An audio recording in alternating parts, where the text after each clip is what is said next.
Hi, my name is Vishal Gondal and I am the CEO of India Games. India Games is India's biggest games company. India behaves comparatively differently than our neighbors like China and Korea when it comes to game. The biggest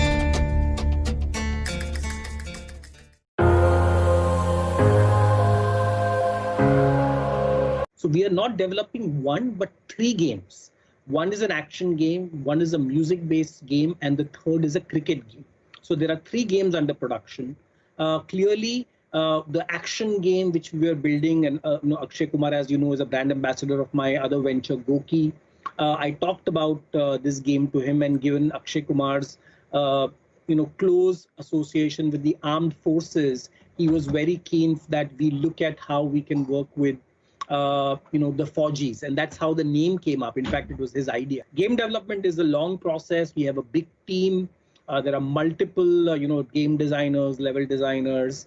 So we are very excited, and we are hoping that gamers in India will, for the first time, be able to experience what is it to be the real FAU-G, and at the same time contribute back to the families of the FAU-Gs. How did you make that million at 21, that early in life when most people are spending their time with their books or in colleges? Well, it was very simple. I started programming computer games when I was 16. And this was the early days of internet, the early days of computers itself. And as a kid, when you know how to program, the only thing you program is games. Because I used to spend half my time playing games and the other half of my time making games. Indian themed games would really appeal to people, and that gave birth to India Games as a company itself.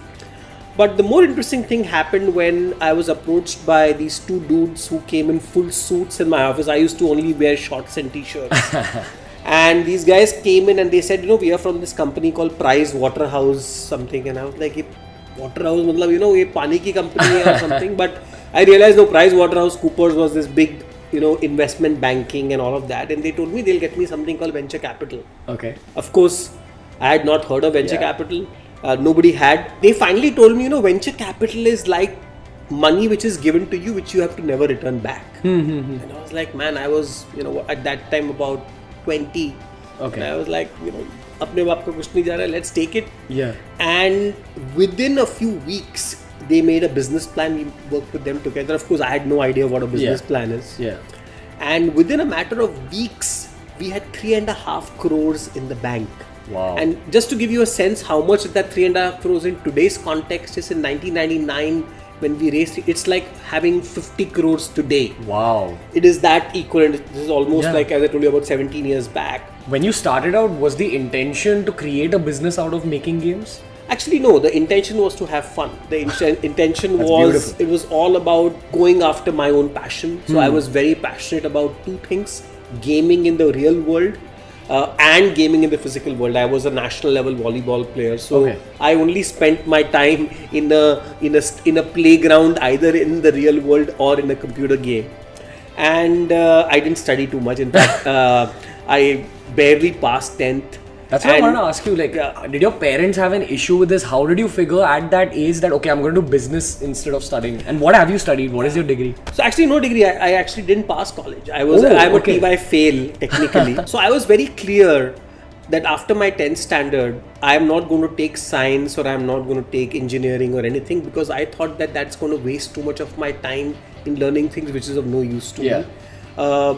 I think in today's world, if you have the internet, you can learn anything you want, and that was my concept at that point of time. How did all that lead to you selling a company for $100 million at the age of 35? See, selling the company is a byproduct. You don't build something to sell. You build something which is of value. If you are large in any space in a market like India, you are valuable. And that was our focus. We said that India games need to dominate the Indian gaming market, and that's what we achieved. And then when Disney came in and they wanted to enter India, it was a no-brainer for them.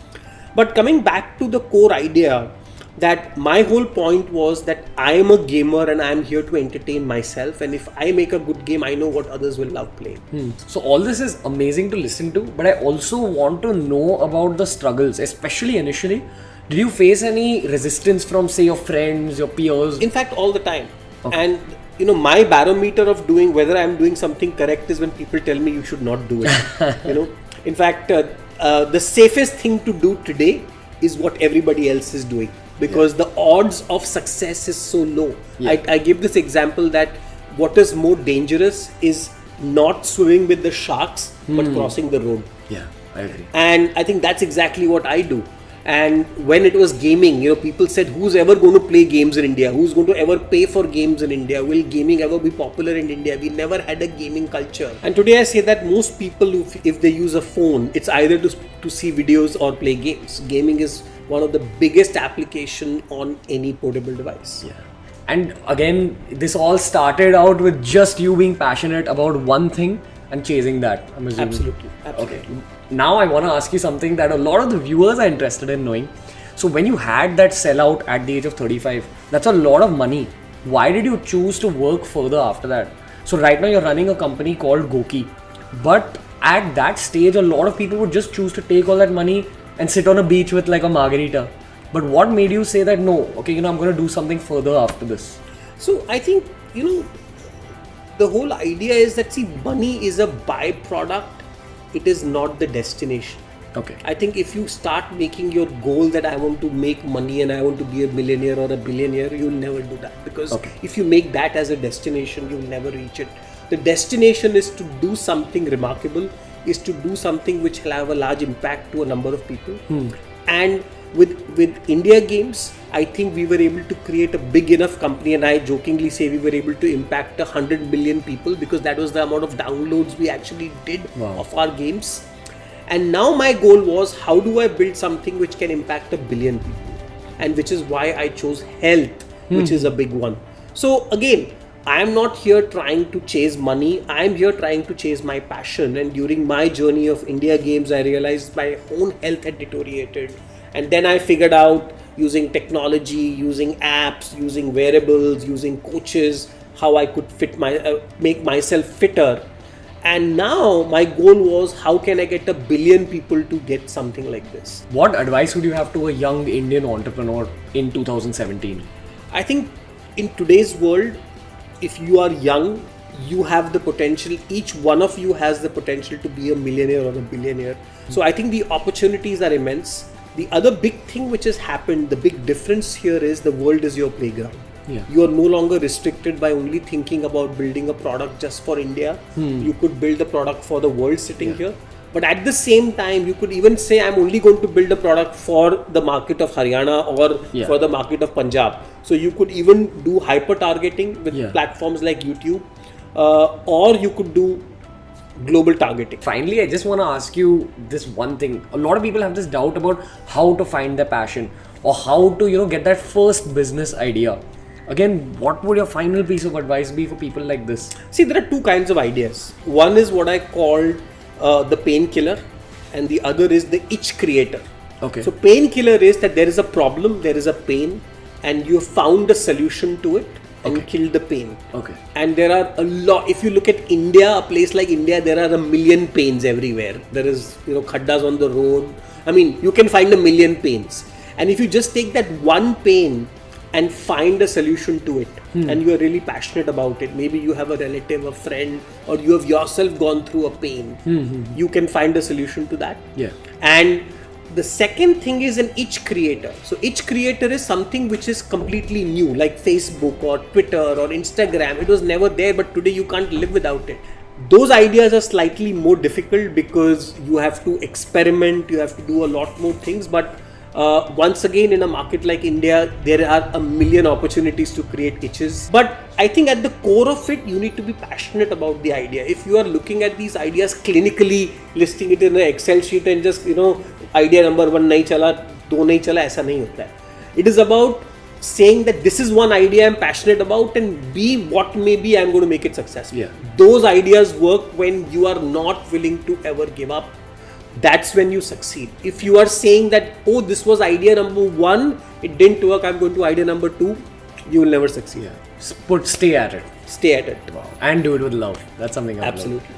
One of the earliest things you told me in life. Instead of doing an MBA, invest that same money on yourself. Invest that same money on doing a small business. Invest that same money in traveling the world. Yeah. Invest that same money in creating your own YouTube channel, buy equipment. My point is that investing those 10, 15, 20 lakhs, whatever it is, depending on what kind of MBA you are doing, think of that as your own startup money, and ask your parents that if they are going to be your first investors, that how can you get them to invest in an idea. And I think that's really the future. The future is not about following the rat race. I think our parents did it, and a lot of people in my generation followed the rat race. But if you are a teenager today, you don't have to be following the rat race. You have to be the tiger and follow your own path. Clearly, when it comes to India, cricket leads the route. I mean, like how soccer or football is in Argentina. People love cricket in India, and our number one game is cricket, which is T20 fever. Apart from cricket, Bollywood games do really well, which is based on Indian movies, and we've made a number of games on that. After Bollywood, there's another very interesting category, which is action, and action games tend to do really well.